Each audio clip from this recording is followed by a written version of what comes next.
versículo 20, la cual operó en Cristo, resucitándole de los muertos y sentándole a su diestra en los lugares celestiales, sobre todo principado y autoridad y poder y señorío y sobre todo nombre que se nombra, no solo en este siglo, sino también en el venidero. Y sometió todas las cosas bajo sus pies, y lo dio por cabeza sobre todas las cosas a la iglesia, la cual es su cuerpo, la plenitud de aquel que todo lo llena en todo. Bendita es la palabra de nuestro Señor. Confiando en un Dios soberano. El título del sermón de esta tarde. Confiando en un Dios soberano. Soberano y eterno. Escuchamos de muchos dioses. Hay muchos dioses, pero uno solo es soberano y es eterno.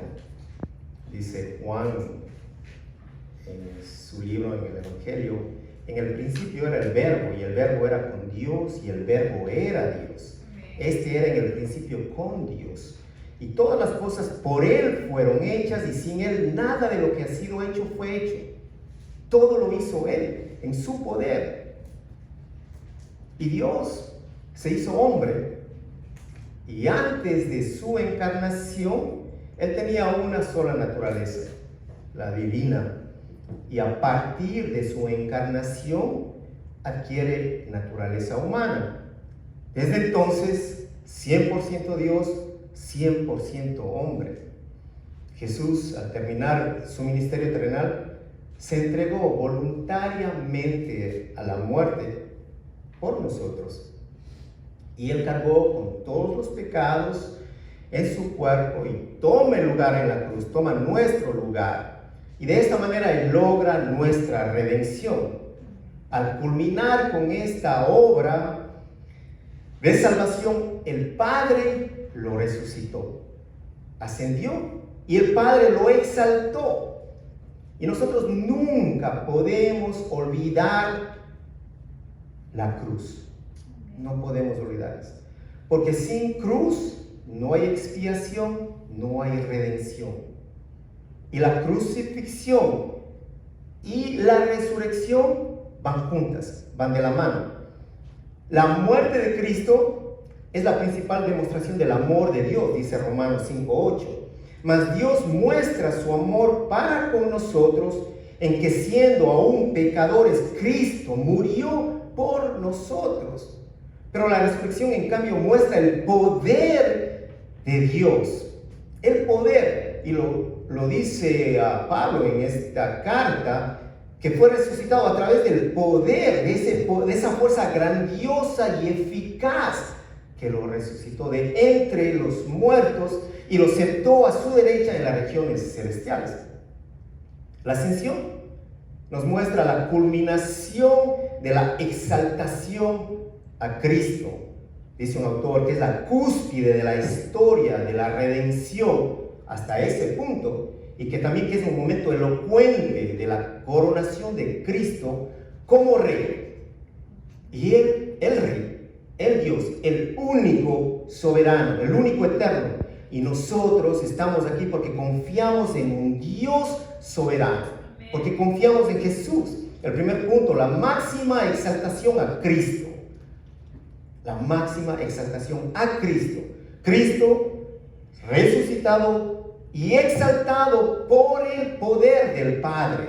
En el versículo 20 dice, la cual operó en Cristo. ¿Qué operó en Cristo? El poder del Padre. Esa fuerza grandiosa y eficaz operó en Cristo, resucitándole de los muertos y sentándole a su diestra en los lugares celestiales.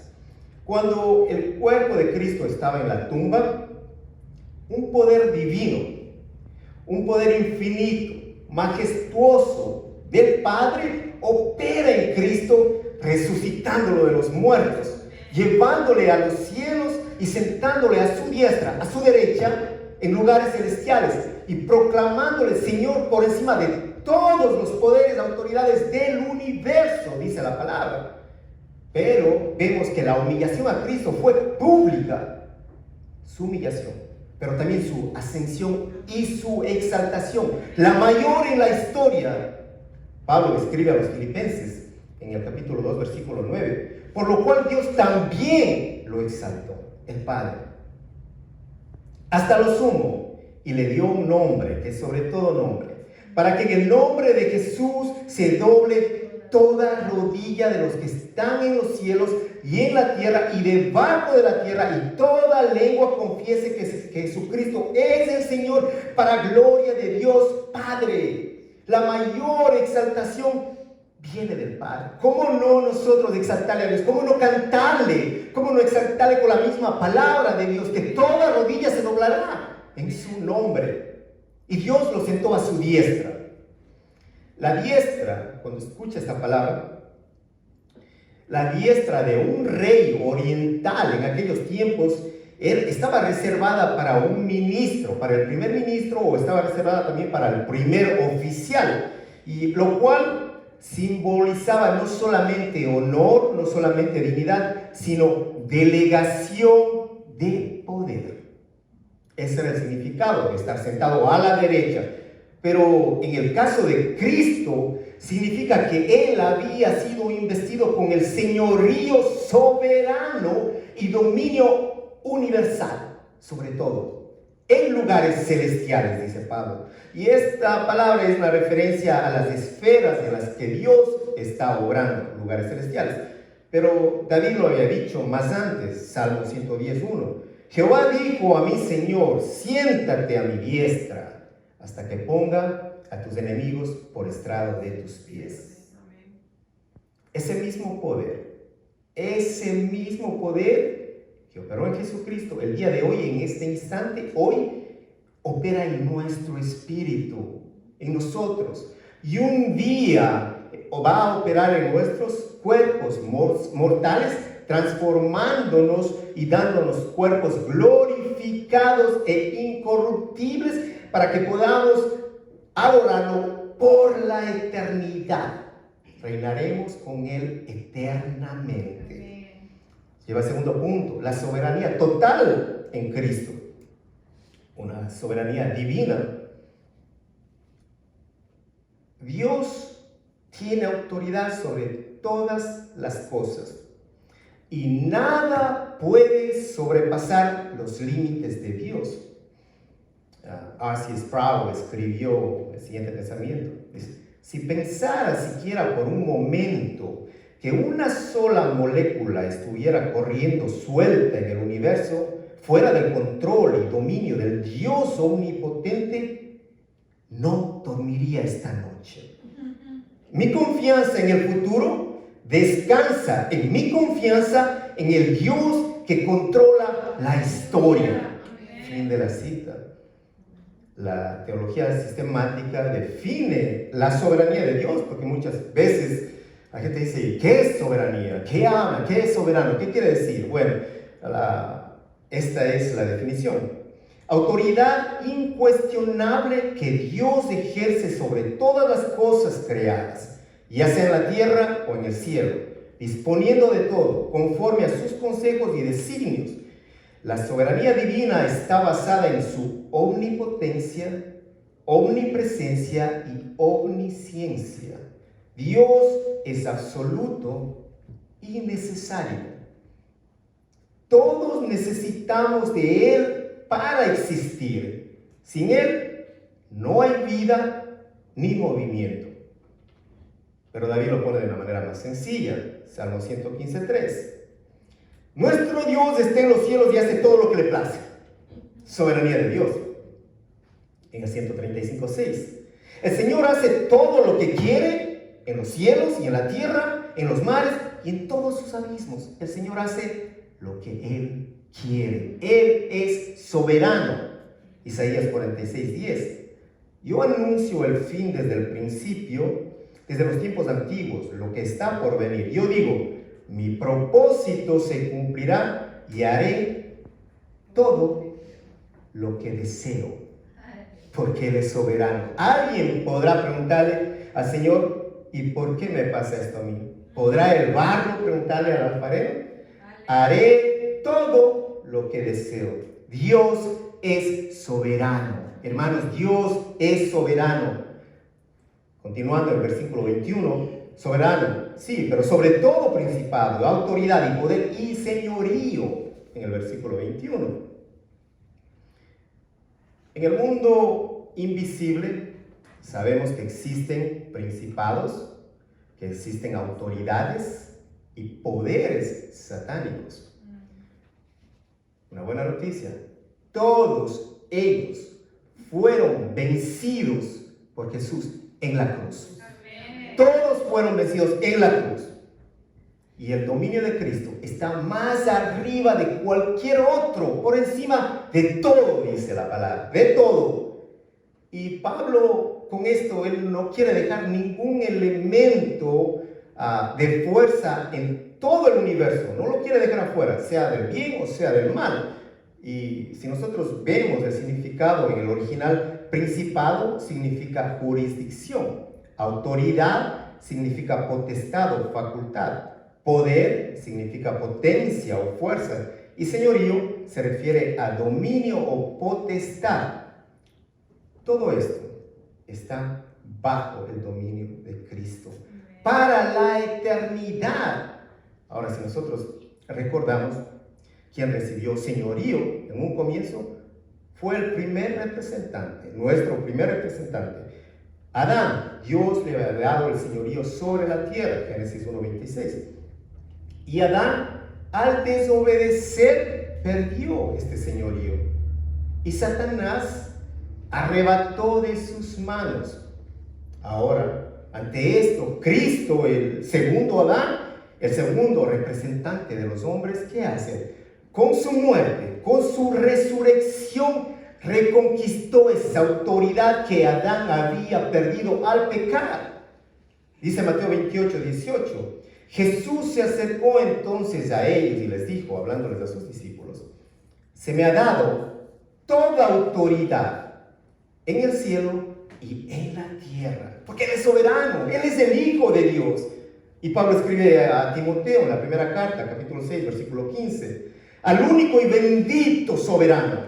¿Hay más soberanos? No, al único y bendito soberano, Rey de reyes, Señor de señores, al único inmortal, que vive en luz inaccesible, a quien nadie ha visto ni puede ver. A Él sea el honor y el poder eternamente. Amén. Cristo es autoridad suprema sobre toda autoridad. Él está sobre toda autoridad.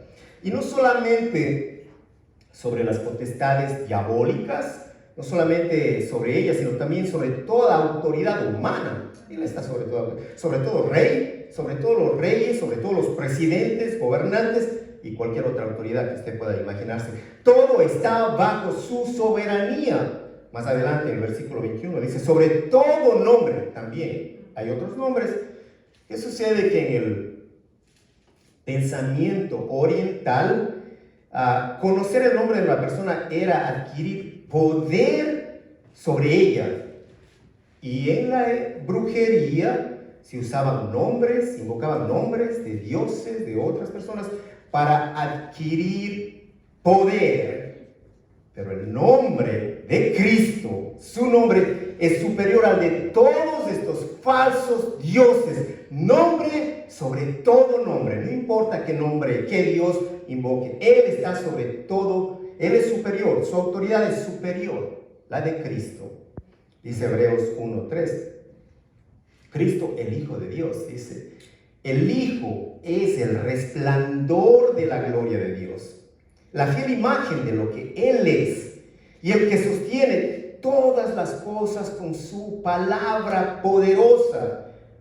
Después de llevar a cabo la purificación de los pecados, se sentó a la derecha de la majestad en las alturas. Así llegó a ser superior a los ángeles en la misma medida en que el nombre que ha heredado supera en excelencia al de ellos. El nombre de nuestro Señor. Continúa Pablo, no solo en este siglo, sino también en el venidero.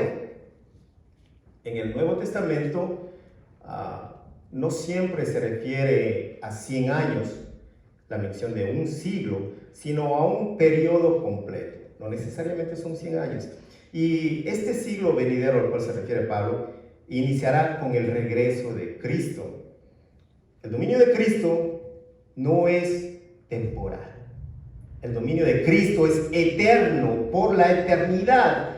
Y por lo tanto, los poderes de este siglo y los poderes del venidero no pueden triunfar sobre la soberanía de Dios, del Redentor, ni jamás podrán triunfar. No podrán, no pueden, porque Él es eterno.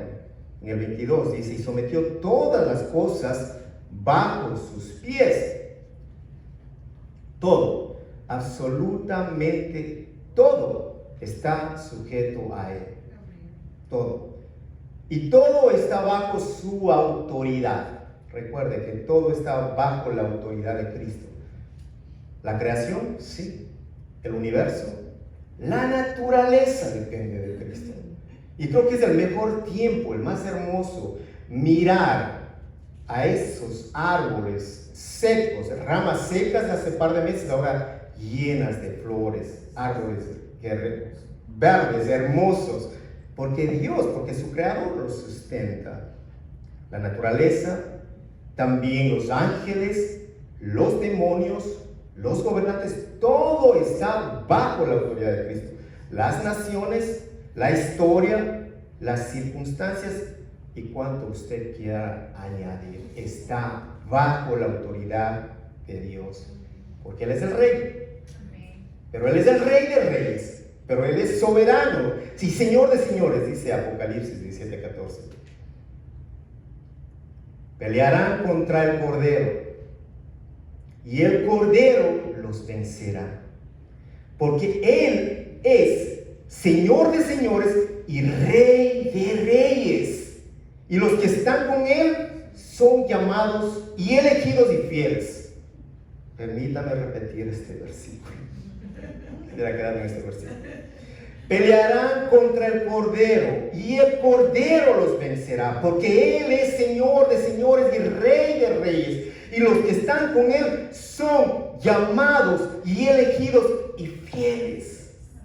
Él lo dice, llamados, elegidos, somos elegidos por el Padre. Y es Dios quien pelea por nosotros.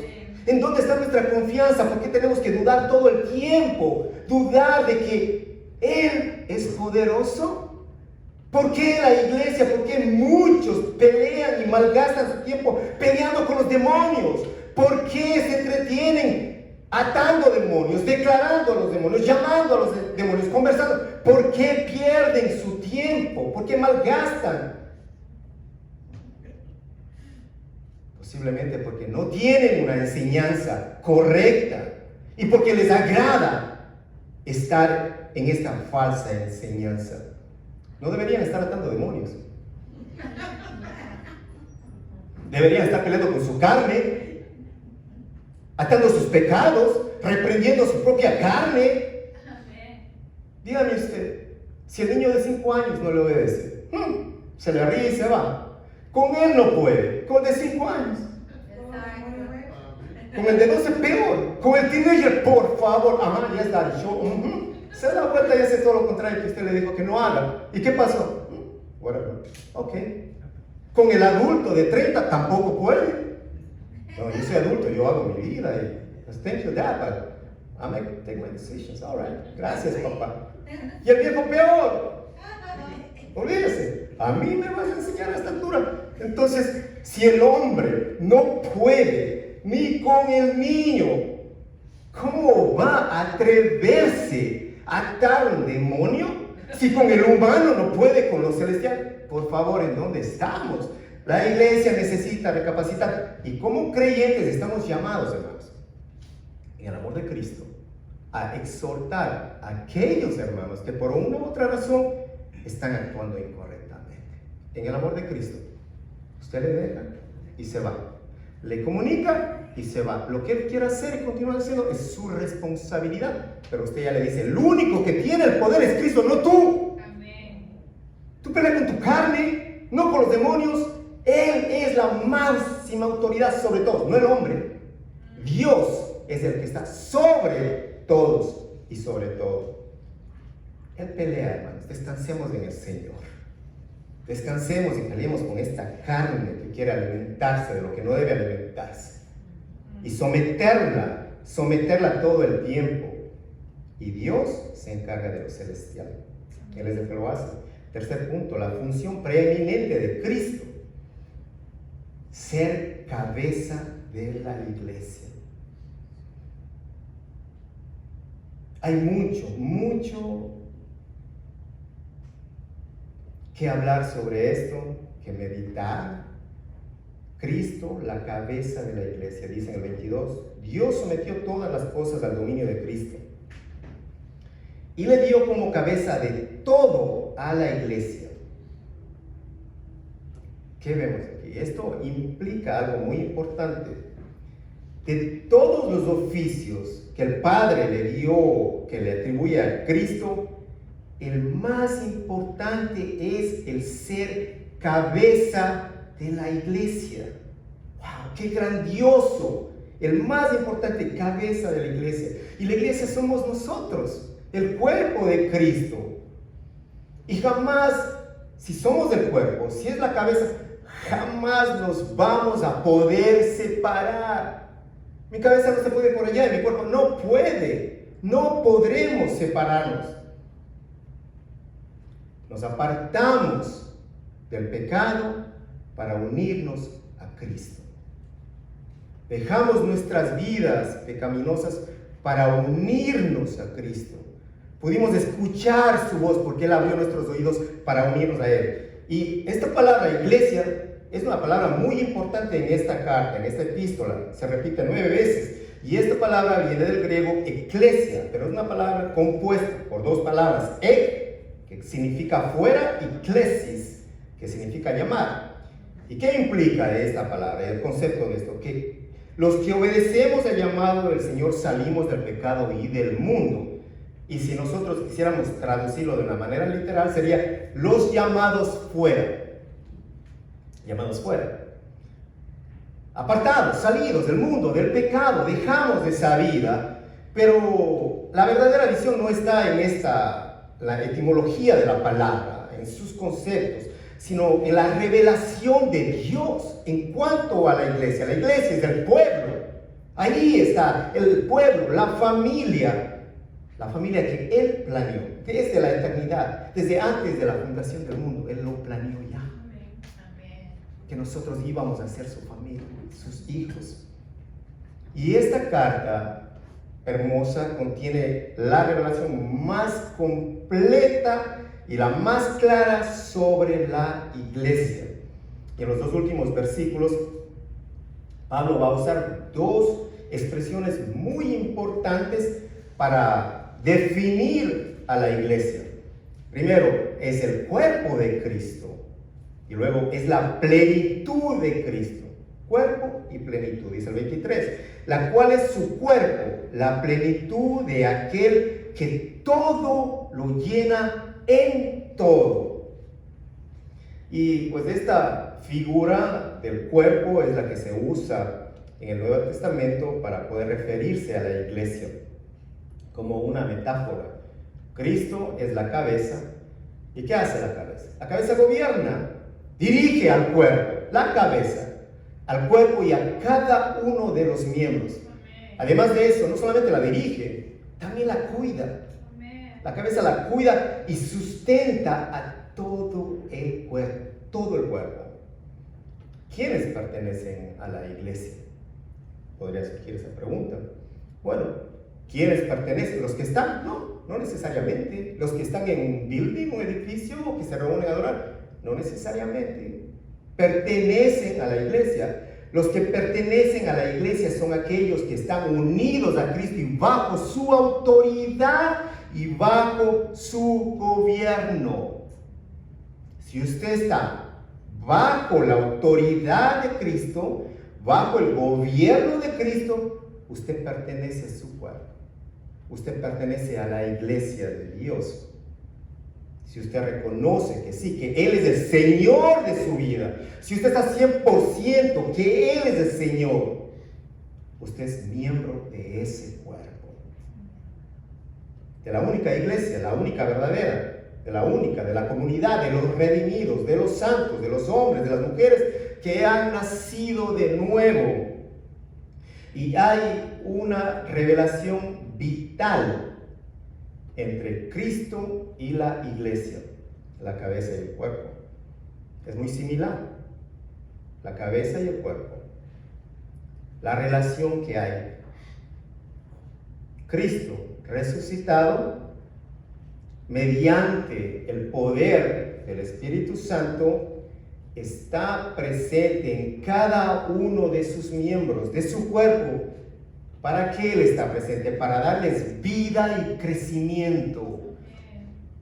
Esa es una relación vital. Necesitamos de Cristo, necesitamos para poder crecer. Él nos da vida y nos da crecimiento. Y hay un plan extraordinario de nuestro Señor para el cuerpo, para los creyentes. Dice, es la plenitud de Cristo, la iglesia, la plenitud. ¿Cuál es el plan para la iglesia, para los miembros? Llenarnos a todos de su plenitud. Llenarle al cuerpo de su plenitud, a los miembros de su plenitud. ¿Cuál plenitud? De todas las gracias, de todas las virtudes divinas que residen en Él para impartir a su iglesia todo el tiempo. ¡Qué maravilloso es Dios! Llenarnos de su plenitud. Ese es el plan de Él. Y lo hace todo el tiempo. En cada momento que nos reunimos, que buscamos, Él nos llena de sus virtudes, de su gracia, de su plenitud. Mientras nosotros tratamos y buscamos crecer en ese conocimiento de Cristo y de todo lo que nosotros somos en Él, en Cristo, vamos a ir avanzando hacia esa plenitud. Hay una responsabilidad en nosotros. No podemos quedarnos en la casa y decir, Señor, llena de tu plenitud, aquí estoy. Señor, lléname, Señor, lléname, Señor. No, hay una responsabilidad en el ser humano, hay una responsabilidad en nosotros para alcanzar esa plenitud. Y está en su palabra, está en la palabra de nuestro Señor. El deseo, ese es el deseo. Y recuerde esto, Dios desea llenarme de su plenitud. Que usted cuando le diga, Señor, tú deseas llenarme de esa plenitud de Cristo. Gracias, Padre. Y Él tiene este deseo de llenarnos en todo tiempo.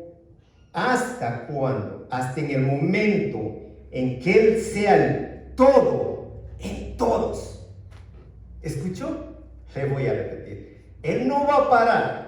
Él no va a dejar. Mientras usted busque, mientras usted cumpla con su responsabilidad, Él va a estar llenándole de esa plenitud del Hijo de Cristo. Va a estar llenándole hasta que Él vea que Él es el todo en todos nosotros. Hasta el momento que Cristo sea todo en nosotros. Y antes de concluir, recordemos que esa relación con Cristo es una relación vital y complementaria. Esa relación con Cristo es vital, hermanos. Es necesaria. Es muy importante. La iglesia no existiría sin Cristo. Sin Cristo no hay iglesia. Y tampoco no existiría la iglesia si no hubiera habido muerte y resurrección de Cristo. Si no hubiera iglesia, si no estuviéramos aquí, en vano hubiera sido la muerte y resurrección de Cristo. Si no hay iglesia, entonces ¿para qué murió Cristo? ¿Pero para qué vas a la iglesia? ¿Qué haces metido en la iglesia? Hermano, somos parte. Por eso murió nuestro Señor, murió, entregó su vida y resucitó. Por eso, para que estemos unidos en Él. Entonces hubiera sido vano si dijéramos que, pues no hay iglesias. Escucho, no hay iglesias, estoy cansado. No, sí hay una iglesia verdadera. Y es necesario que esa iglesia adore a Dios, porque si no hacemos vana su muerte, hacemos vana su resurrección. Tenemos que defender las verdades de Dios. Tenemos que estar ahí, congregarnos para poder crecer. Cristo en nosotros.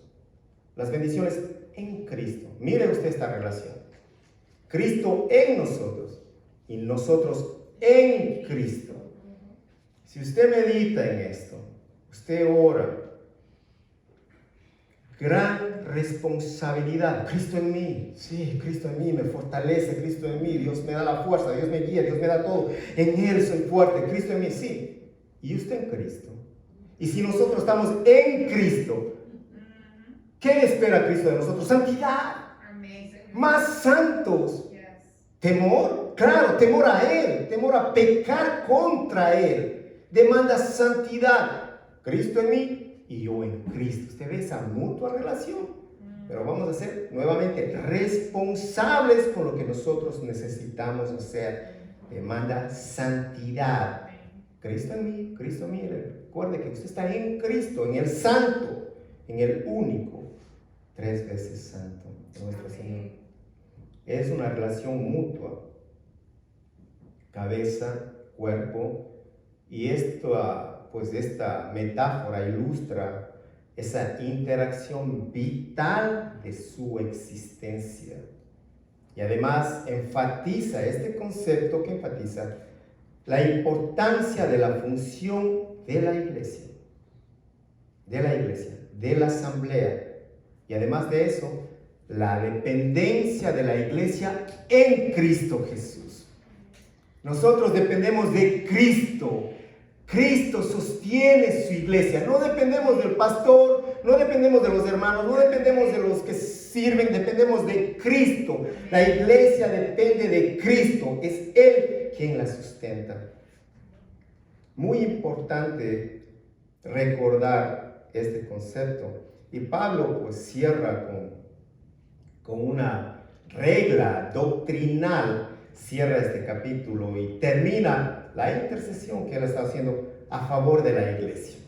Recordemos, Pablo viene orando y ahora está cerrando con esta regla doctrinal. ¿Y cuál es el deseo de Pablo? En sí, en toda esta oración, el deseo de Pablo es que los creyentes puedan tener una mejor comprensión amplia y profunda. Que los creyentes, una comprensión amplia, profunda con respecto a quién es Dios. ¿A quién servimos? ¿Quién es Dios? ¿Y qué ha hecho para la iglesia? ¿Qué ha hecho Dios a través de Cristo Jesús? Que podamos entender qué ha hecho Dios, qué ha hecho el Padre a través de Cristo. ¿Y para qué le ha puesto Dios a Cristo, a su Hijo? Sobre todo el universo, pero en particular sobre la iglesia. Amén. Cabeza del universo, de la iglesia, sobre la iglesia, soberano sobre ella.